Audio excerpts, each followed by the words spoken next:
Salam sejahtera di dalam kasih Tuhan dan salam sehat. Berjumpa kembali dalam renungan harian Gereja Kristen Jawa Klasis Semarang Timur pada hari ini. Firman Tuhan dengan tema status menentukan tugas dan tanggung jawab. Diambil dari surat Titus 1 ayat 1-4. Demikian bunyi firman-Nya. Dari Paulus, hamba Allah dan Rasul Yesus Kristus, untuk memelihara iman orang-orang pilihan Allah dan pengetahuan akan kebenaran seperti yang nampak dalam ibadah kita, dan berdasarkan pengharapan akan hidup yang kekal yang sebelum permulaan zaman sudah dijanjikan oleh Allah yang tidak berdusta, dan yang pada waktu yang dikehendakinya telah menyatakan firman-Nya dalam pemberitaan Injil yang telah dipercayakan kepadaku sesuai dengan perintah Allah Juru Selamat kita. Kepada Titus, anakku yang sah, menurut iman kita bersama, kasih karunia dan damai sejahtera dari Allah Bapa dan Kristus Yesus Juru Selamat kita menyertai engkau. Saudara, kita akan terheran-heran jikalau ada guru yang tidak mau mengajar. Demikian juga jikalau ada pegawai yang tidak pernah masuk kerja. Status sebagai guru pasti akan menjalankan tugas dan tanggung jawabnya, yaitu mengajar. Demikian pula sebagai pegawai akan masuk kantor dan menjalankan tugas tanggung jawabnya sesuai status kepegawaiannya. Mengapa demikian? Karena status seseorang menentukan tugas dan tanggung jawab yang diembannya. Saudara-saudara yang terkasih, Paulus menegaskan bahwa setiap orang yang berstatus sebagai orang beriman mengemban tugas dan tanggung jawab,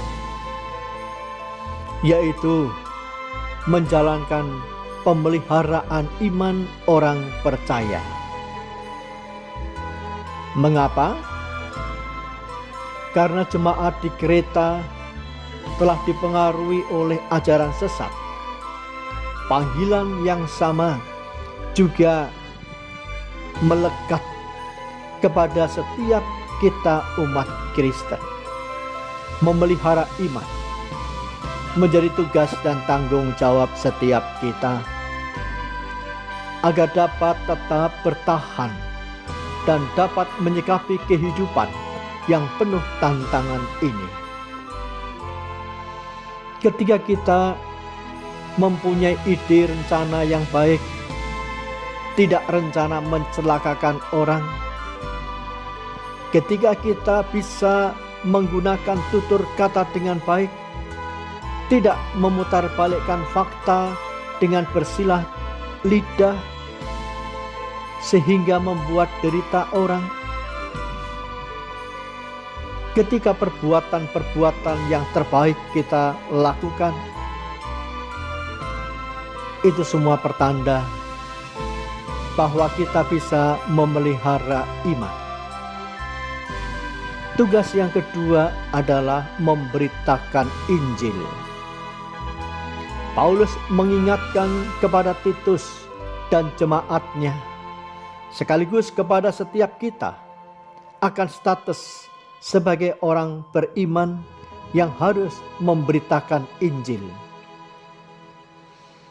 Dan Paulus memberikan contoh dirinya sendiri dalam memberitakan Injil. Berat dan penuh tantangan.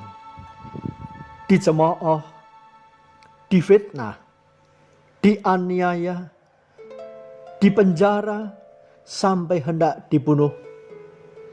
Itu semua dihadapi dan dijalani oleh karena konsekuensi status sebagai orang beriman.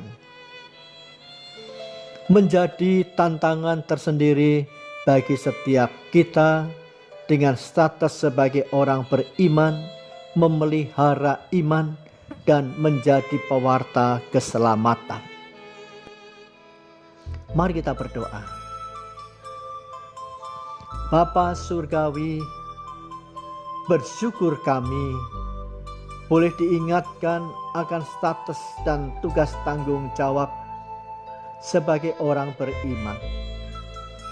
Memohon ya Roh Kudus berkarya, memberi keberanian untuk tetap dapat menjalankan tugas dan tanggung jawab di dalam Engkau Tuhan dan Juru Selamat kami, Yesus Kristus.